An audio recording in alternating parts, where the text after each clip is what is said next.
Hello, welcome to Simple Answers.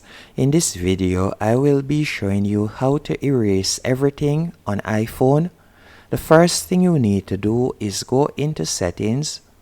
Once in Settings, you're going to scroll down and you're going to select General.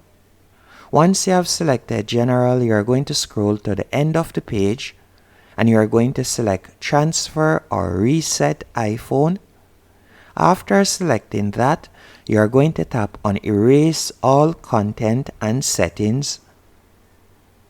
And from here, you'll be able to erase all apps and data, and also your Apple ID will be wiped. You can simply tap on Continue, and that's it. That's how to erase everything on iPhone. Hope you found this video helpful and informative. If you did, be sure to hit the like button and subscribe.